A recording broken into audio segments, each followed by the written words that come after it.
करीम अम्मा बाद। अरबी का एक मक़ूला है, अस्सायु मिन्नी वल इत्मामु मिनल्लाह, जिसका तर्जुमा और मफ़हूम ये है कि कोशिश करना हमारा काम है और करने वाली ज़ात और कामों को मुकम्मल करने वाली ज़ात अल्लाह रब्बुल आलमीन की। हम पहले मुसलमान हैं, हम पहले ईमान वाले हैं, बाद में हमारी हैसियत कुछ और हो सकती है। हम हिंदुस्तानी भी हो सकते हैं, किसी और मुल्क के बाशिंदे भी हो सकते हैं, हम किसी समाज किसी बिरादरी के भी हो सकते हैं, लेकिन हम पहले मुसलमान हैं और हमारा जीना, हमारा मरना, हमारी ज़िंदगी के तमाम तर आमाल अल्लाह रब्बुल आलमीन से जुड़े हुए, और जो काम हम करें वो अल्लाह के लिए करें, अल्लाह की खुशनुदी के लिए करें। किसी ने कहा है ना कि काम करना है तो खामोशी से इतना काम करो कि तुम्हारी कामयाबी शोर मचा दे, तुम्हारा काम बोलने लग जाए। अभी डॉक्टर खालिद परवेज साहब जो बात फरमा रहे थे कि सियासत क्या है। सियासत अरबी जुबान का लफ्ज है और हम जो जुबान बोलते हैं उर्दू ये मजमुआ है, मुशक्कल है बहुत सारी जुबानों का। यही वजह है कि उर्दू जैसी मीठी जुबान आपको नहीं मिलेगी।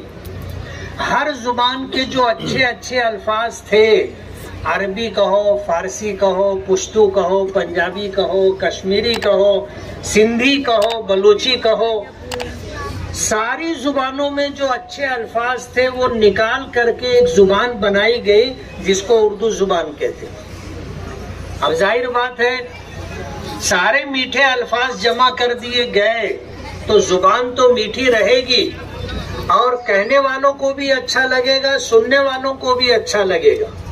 तो सियासत का ये लफ्ज अरबी जुबान का लफ्ज है जिसके माना आते हैं किसी जिम्मेदार का इंतजामी मामलात में अपनी जिम्मेदारी पूरी करना।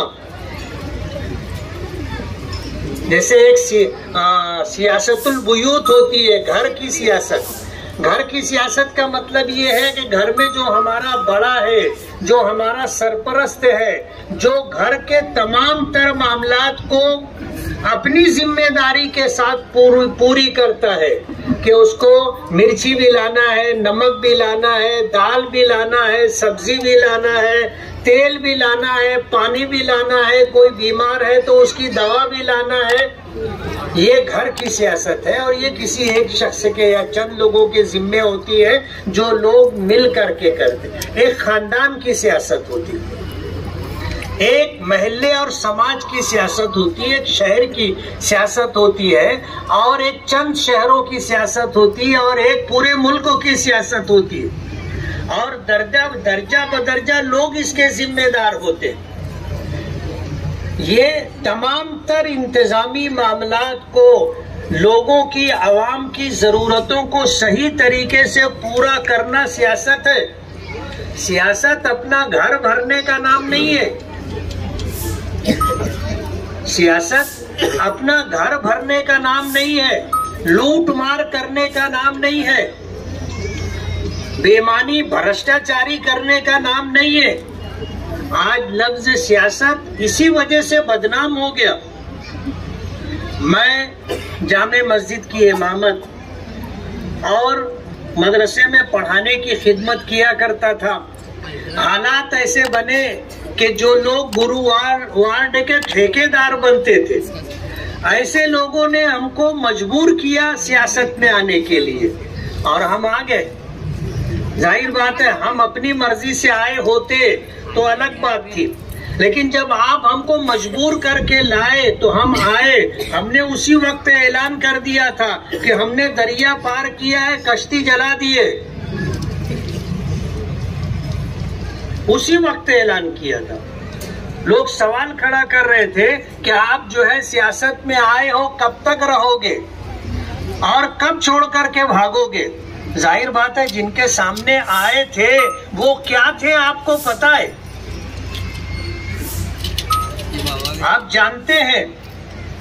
वो ये समझते थे कि इन हालात का मुकाबला कहो या दबाव कहो, ये ज्यादा दिन बर्दाश्त नहीं कर सकेंगे और ये छोड़ करके भागेंगे।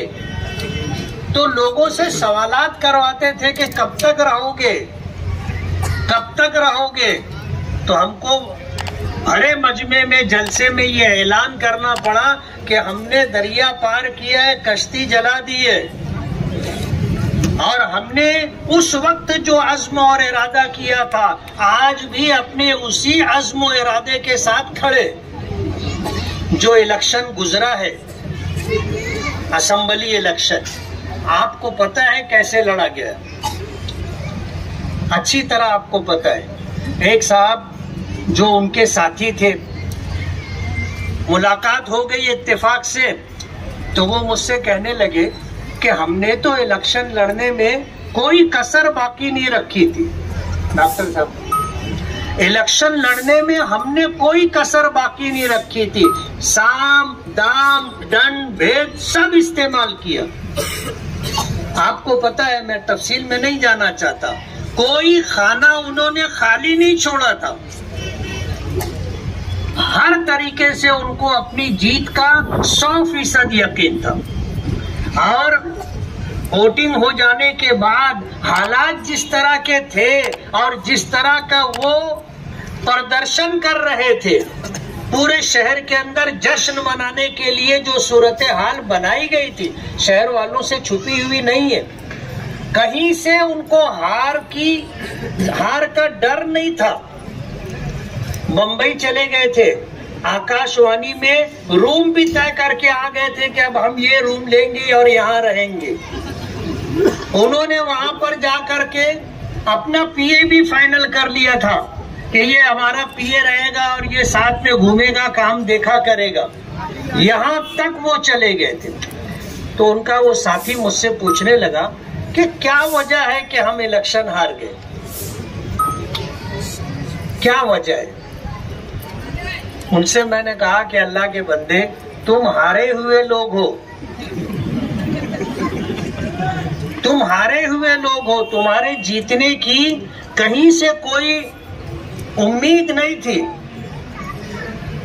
मैं तो इलेक्शन ही नहीं लड़ा था ना। आप समझ लो ये बात, अगर मैं तुमसे लड़ता और तुम हार जाते तो फिर आप नहीं समझ सकते, तो पूछते यार कौन सा ऐसा दांव मारा कि मैं चित हो गया। पहलवान पहलवान से पूछता है, जब मुकाबला होता है जंगल में और कुश्ती होती है और एक पहलवान हार जाता है तो वो सोचता है कि यार कौन सा दांव ये सामने वाला चला कि मैं हार गया। लेकिन ये कब होता है, जब मुकाबला हो। मैं तो मुकाबले में था ही नहीं और मैंने तो इलेक्शन लड़ा ही नहीं और फिर भी तुम हार गए, तब इसका तो कोई जवाब ही नहीं है ना। इलेक्शन से 12-15 दिन पहले मैं बीमार हो गया, हॉस्पिटल में था और हमारे जितने वर्कर थे सब बेचारे हिम्मत टूट गई थी। जाहिर बात है जब मैं ही मैदान में नहीं रहा तो जो मेरे लिए लड़ रहे थे, रात दिन मेहनत कर रहे थे, अब वो किसके लिए लड़ेंगे। सभी मायूस होकर के, हिम्मत हार करके खामोश हो गए थे, घर बैठ गए थे। और इन्होंने भी ये हरकत की कि जो लोग ऐसे थे जिनको पैसा दे के खामोश बैठाया जा सकता था, उनके घर 2 बजे 3 बजे 4 बजे रात को पैसा पहुंचा करके उनको बोले तुम घर बैठो, हमारे लिए वोट मत मांगो, सिर्फ घर में बैठो, हमको क्या करना है हम कर रहे। मैं तो इलेक्शन ही नहीं लड़ रहा था, उसके बाद भी अगर तुम हार गए तब तुमको क्या बता सकते कि हम कौन सा दांव चले या तुम क्यों हार गए। उनको मैंने कहा तुम हारे ही हुए थे, बगैर लड़ाई लड़े तुम हार गए, अब हम लोग क्या आपको समझा सकते। गुरुवार वार्ड को वो अपना वार्ड समझते हैं। मैं आपसे पूछना चाहता हूँ कि उनको सियासत में रहे हुए कितने साल हो गए, उन्होंने गुरुवार वार्ड को क्या दिया। हम तो बहुत बाद में आए ना, हम तो बहुत बाद में आए। और एमएलए के जिम्मे क्या काम होता है, जो संजीदा हैं, जो जानकार लोग हैं, उन्हें पता है। आपको ये रोड बना करके देना, नाला बना करके देना, पानी की पाइपलाइन डाल करके देना, पीने के लिए पानी की पाइपलाइन देना, आपके लिए लाइट का इंतजाम करना, आपके लिए बीमार पड़ो तो इलाज का इंतजाम करना, ये कारपोरेशन का काम है। कारपोरेशन आपसे इसका टैक्स लेती है, ये उसकी जिम्मेदारी है। अब तुम कारपोरेशन के माई बाप, तुम्हारी बीवी कारपोरेशन की माई बाप, तुम खुद कारपोरेशन के माई बाप, और एक मर्तबा नहीं कई मर्तबा शहर वालों ने 25 साल आपको दिया, 25 साल दिया, आपने गुरुवार वार्ड को क्या दिया? जाहिर बात है ये एमएलए का काम नहीं है, लेकिन काम शहर में सियासत इस अंदाज में की जा रही है कि जो काम अपने को करना है अपने नहीं किए, अब दूसरे आदमी का काम नहीं है उसको इल्जाम दिया जा रहा है कि कुछ करते नहीं। मेन रोड है, अहम शाहरा है, 3.5 करोड़ रुपए के बजट से आपका ये काम होगा। मंजूर पहले हो गया था, अंडरग्राउंड ड्रेनेज का पाइप पड़ना था, उससे पहले हम रोड नहीं बना सकते थे, हमको रुकना पड़ा। जब अंडरग्राउंड ड्रेनेज का काम हो गया, अब हम ये काम कर रहे हैं। हाईवे से लेकर के आपके इस चौक तक, और इस चौक से लेकर के आपको जो है गुलशन मासूम तक, मासूम शाह कुट्टी तक, ये रोड पूरा 3.5 करोड़ रुपए में बन करके मिलेगा। और आप देख लो, किसी एमएलए के दौर में इतना काम नहीं हुआ। मैं कोई ऐसी बात नहीं बोल रहा हूं जो आपको ना दिखती हो ना समझ में आती हो। किसी एमएलए के दौर में इतना काम नहीं हुआ, आप उठा करके देख लीजिए। मैं किसी का नाम नहीं लेना चाहता, लेकिन किसी एमएलए के दौर में इतना काम हुआ हो तो आप बताना। ये पिछला जो 5 साल गुजरा और ये आने वाला जो 5 साल है, अब तक हमने जितना काम किया है पूरे शहर के अंदर, तमाम बड़ी बड़ी सड़कें बनाने का हमने प्रोग्राम बनाया था, और अल्लाह के फजल से हम अपने मकसद में कामयाब रहे। आप देख लो हमारा शहर मालेगांव, अगर हम बंबई की तरफ से मनमाड़ चौफुल्ली से या आगे से अंदर आए तो हमको अच्छा रोड मिलना चाहिए। हम सटाना से मालेगांव आ रहे हैं, हमें अच्छा रोड मिलना चाहिए। हम कुसुम्बा से मालेगांव आ रहे हैं, हमें अच्छा रोड मिलना चाहिए। हम धुलिये से मालेगांव आ रहे हैं, हमें अच्छा रोड मिलना चाहिए। मालेगांव में चारों तरफ के जो रास्ते मालेगांव आते हैं कि कोई बाहर का आने वाला जब आए तो उसे लगे कि हाँ मैं कहीं जा रहा हूँ। ये सारे रास्ते पिछले 5 सालों के कामों में है, कुछ काम हो चुके हैं, रास्ते बन चुके, कुछ होना बाकी है। मालेगांव शहर के अंदर बड़ी बड़ी अहम सड़कें अल्हम्दुलिल्लाह बन गई है या बन रही है या इंशाअल्लाह बन जाएगी। हम कोशिश करते हैं नियोजन समिति से फंड लाना, नगर विकास से फंड लाना, नगर उत्थान से फंड लाना, माइनॉरिटी डिपार्टमेंट से फंड लाना, सरकार की मिन्नत समाजत करके वहां से एक्स्ट्रा फंड लाना, कारपोरेशन को मजबूर करना कि तुम काम करके दो। हम पूरी मेहनत कर रहे। हमारे साथी कहते हैं कि मुफ्ती साहब तुम काम करा तो कहीं बैनर नहीं लगा तो, पोस्टर नहीं लगा तो। इसलिए मैंने शुरू में एक बात कही कि काम इतना करो खामोशी से कि तुम्हारी कामयाबी शोर मचाने लग जाए, और होगा। जो हमारे प्रोग्राम है, जब अल्लाह चाहेगा उसका फजल शामिल रहेगा, वो प्रोग्राम जब जमीन पर आएगा तो आपकी तबीयत खुश हो जाएगी। पूरे शहर के लिए हमने प्रोग्राम जो बना करके रखा है, दुआ करो कि हम अपनी कोशिशों में कामयाब हो जाएं, मालेगांव के लोगों की सारी जरूरतें इंशाल्लाह पूरी होंगी। ये जो महरूमियां है कि हमारी गली में गटर नहीं है, रास्ते नहीं है, गंदा पानी हमें खुद उठा करके फेंकना पड़ता है, आज भी हमारा शहर इन्हीं मसाइल से जूझ रहा है। ये सब काम कारपोरेशन का था। 25 साल कारपोरेशन में आपने राज किया, ईमानदारी की बात है। अगर अपनी जिम्मेदारी पूरी किए होते तो आज गुरुवार वार्ड में एक गली भी कच्ची नहीं रहती। आज कारपोरेशन का बजट 1100 करोड़ रुपए का है। कितने का है? जरा जोर से बोलो तो तुमको याद रहेगा। 1100 करोड़ रुपए का है।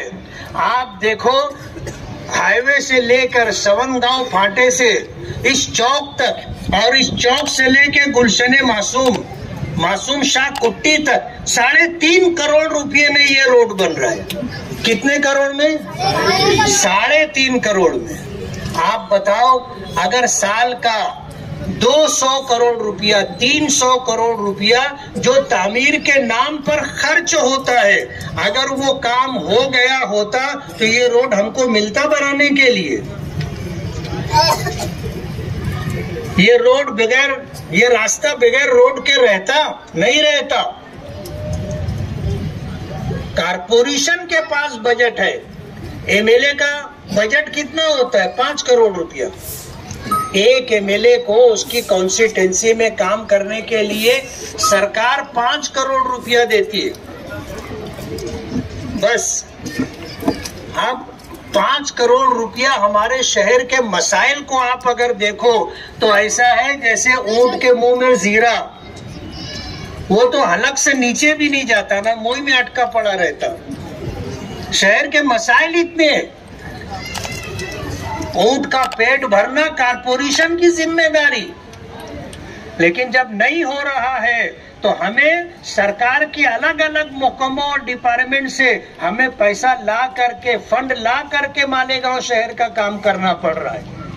वरना 2014 से 19 तक देख लो शहर में कितना काम हुआ था, और 19 से 24 तक कितना काम हुआ है वो आप देख लो। दोनों का मुकाबला करके, मुआवजा करके आप देख सकते हो। अच्छा, ये वो नहीं है जो आने वाला टाइम है, ये वो टाइम है जो गुजर चुका। आप 14 से 19 तक का टाइम देख लो और 19 से 24 तक का टाइम देख लो, और दोनों 5-5 साल में कितना काम हुआ है वो देख लो। बोलते इनको काम करने का ढंग नहीं। अरे तुमको बहुत काम करने का ढंग था तो बताना था ना मालेगांव में कि काम ऐसे होता है। मालेगांव वालों ने तो 25 साल तक तुमको सत्ता दी। अब अगर नसीब में जीत नहीं थी, तुम हार गए और ऐलान कर दिए कि हम अल्लाह के फैसले पर राजी हैं, तो घर बैठो ना खामोशी से। ये रोतड़ी चाल कौन सी है? 2009 में हारे, कोर्ट में पिटीशन लेके चले गए। 2014 का इलेक्शन हम लड़े थे, हारे थे। आपको पता भी नहीं चला होगा कि हम हारे। हम अपना काम जो रूटीन का है वो कर रहे थे। 1 घंटे के लिए भी हम घर नहीं गए। रिजल्ट आया, जोहर की अजान हो रही थी, उठे, जामे मस्जिद अपने इमामत की जिम्मेदारी थी, चले गए नमाज पढ़ाने के लिए। हम कोई रोना धोना ले करके नहीं बैठे कि इसके गले लग के रो रहे, उसके गले लग के रो रहे, उसके गले रख के रो रहे, और पूरा घर और पूरा खानदान एक दूसरे से गले लग के रो रहा। ये काम हमने नहीं किया। जीत हार होती है, और अगर जीतने का हौसला है तो हार बर्दाश्त करने की ताकत भी होनी चाहिए। जाहिर बात है 21 लोग 22 लोग इलेक्शन लड़ रहे थे, जीतेगा तो एक ही ना, बाकी 20-21 लोग को तो बर्दाश्त करना पड़ेगा। बाकी जितने लोग थे सब अपने अपने काम से लग गए, ये बेचारे बर्दाश्त ही नहीं कर पा रहे। डॉक्टर खालिद साहब बोल रहे थे आज जान कहो, माल कहो, इज्जत कहो, सब कुछ दांव पे लगा हुआ है। क्या नहीं कर रहे वो लोग, क्या नहीं कर रहे। लेकिन हमें पता है करने वाली जात अल्लाह की है। एक जान है, उसी ने दी है, वो जब चाहेगा ले लेगा। किसी के इख्तियार में नहीं है कि वो किसी को जिंदगी दे दे और किसी को मौत दे दे, किसी के इख्तियार में नहीं। कुछ चीजें अल्लाह ने अपने पास रखी है जिसमें बंदों का कोई दखल नहीं, जैसे जिंदगी और मौत है, अमीरी और गरीबी है, इज्जत और जिल्लत है, तंदुरुस्ती और बीमारी है, अल्लाह ने अपने पास रखा है। बंदों का इसमें कोई अमल दखल नहीं है। समझने के लिए आप समझ सकते हो, अगर बंदों के इख्तियार में रहता जैसे अमीरी और गरीबी, तो कोई गरीब रहता? कोई गरीब रहता? कोई गरीब नहीं रहता, हर आदमी मालदार हो जाता। लेकिन अल्लाह ने ये इख्तियार अपने पास रखा है, जिसको नवाजना चाहे वो मिट्टी को हाथ लगाता है, वो सोना बन जाती है। जिस कारोबार में हाथ डालता है कामयाब हो जाता है। अल्लाह छप्पर फाड़ के दे देता। लोगों को हिसाब किताब समझ में ही नहीं आता। लोग एक दूसरे से बोलते, कहाँ से लावा, बोलते हैं लोग। और आज मुसीबत ये है कि मैं अपने दुख से परेशान नहीं हूं, अपने भाई के सुख से परेशान हूं कि इसका कैसे अच्छा हो गया। मैं अपने दुख से परेशान नहीं हूं, अपने भाई पड़ोसी अपने रिश्तेदार के सुख से परेशान। तो अल्लाह ने जिंदगी कहो, मौत कहो, अमीरी कहो, गरीबी कहो, इज्जत कहो, जिल्लत कहो, तंदुरुस्ती कहो, बीमारी कहो, अपने इख्तियार में रखा है, अपने पास रखा है और उसी के फैसले से होता है। अगर बंदों के इख्तियार में होता तो हम में से कोई इज्जतदार नहीं रहता। आज सब जलील हो जाते, मैं तुमको कर देता, तुम मुझको कर देते, कोई इज्जतदार नहीं रहता। बीमारी और तंदुरुस्ती अगर हमारे हाथ में होती तो जाहिर बात है कोई बीमार नहीं होता और बीमारी की वजह से कोई मरता नहीं।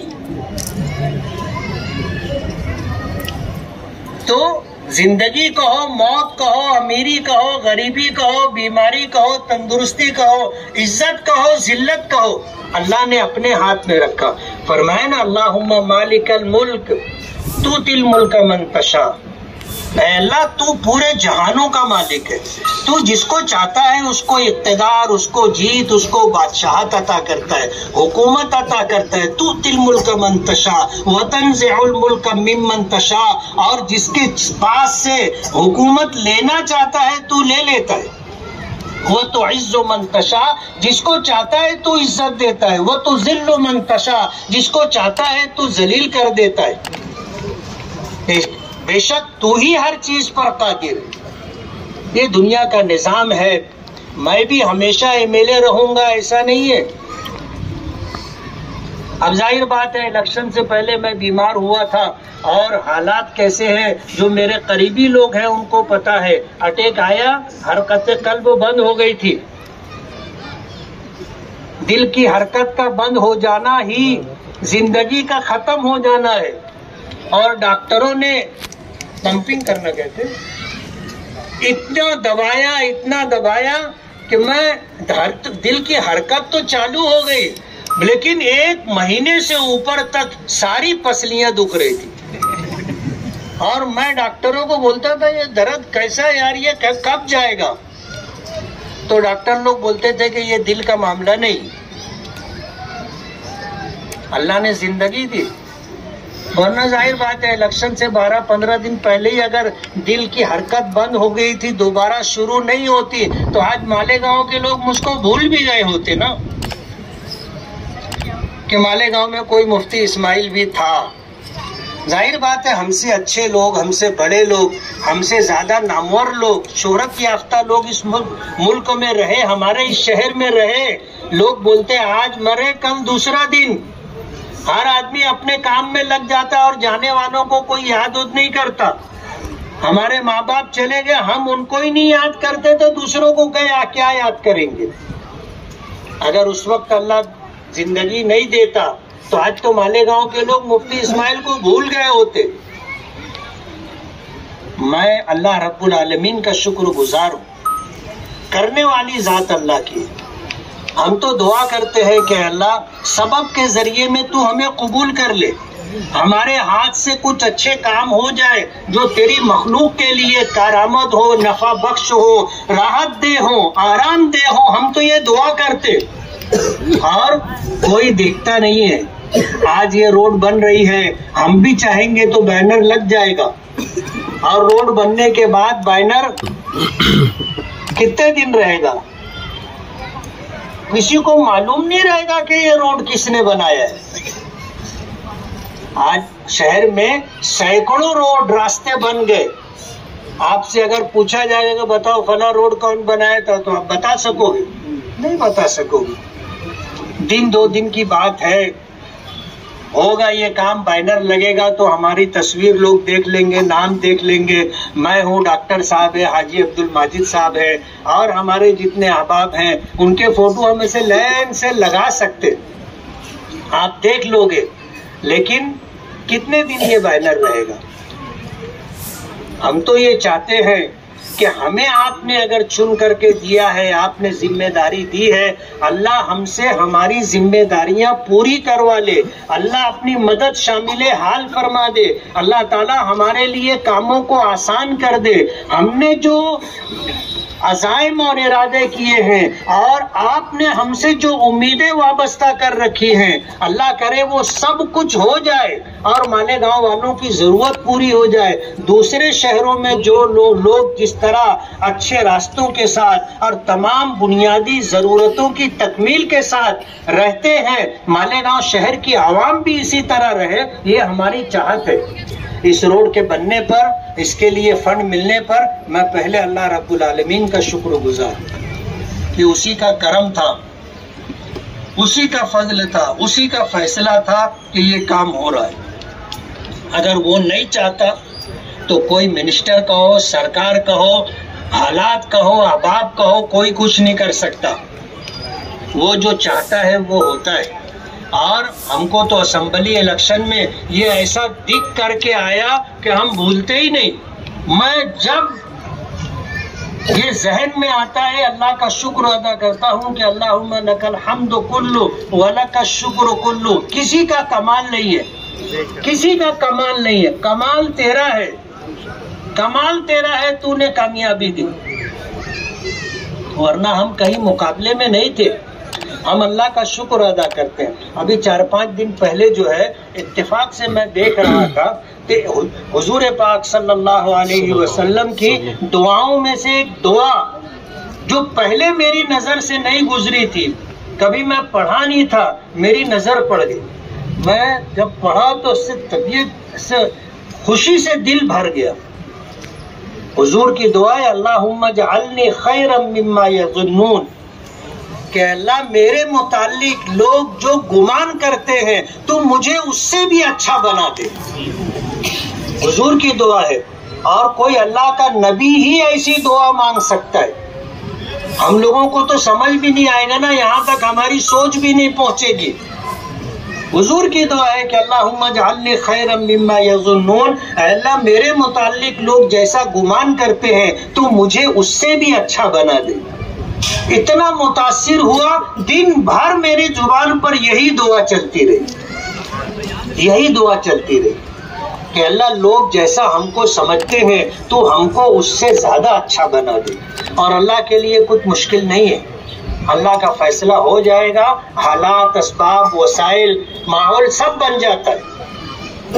हदीस पाक में आता है कि बंदों के दिल अल्लाह की 2 उंगलियों के दरमियान, युक़ल्लिबुहा कैफ़ यशा, अल्लाह जिस तरफ चाहता है उस तरफ फेर देता है। अल्लाह हमें हिदायत दे, कामिल हिदायत दे, अपने नेक बंदों में शामिल फरमाए। अल्लाह ताला हमसे जिम्मेदारियां पूरी करवाने के लिए हमें वसाइल, असबाब, अहबाब और हालात साजगार अता कर दे कि हमारे जरिए से शहर की ज़रूरतें पूरी हो, अल्लाह की मखलूक की ज़रूरत पूरी हो, और अल्लाह ताला हमें इसका अज्र अता फरमाए। नाम तो लोगों को याद रहता नहीं है, आज आदमी तारीफ कर देगा, दिन 2 दिन के बाद खत्म हो जाती है, कोई किसी को याद भी नहीं रखता, और किसी नाम के साथ, किसी काम के साथ किसी का नाम चलता नहीं है। बात हो गई, वक्ती बात होती है। हम ये चाहते हैं कि हमारे कामों से अल्लाह राजी और खुश हो और अल्लाह की मखलूक को उससे नफा पहुंचे। ये 3.5 करोड़ रुपए का बजट कोई मैं मेरे घर से नहीं लाया, समझ रहे हो आप? ऐसा नहीं है कि मैं घर से ले करके आया और आपको रोड रास्ता बना करके दे रहा, नहीं।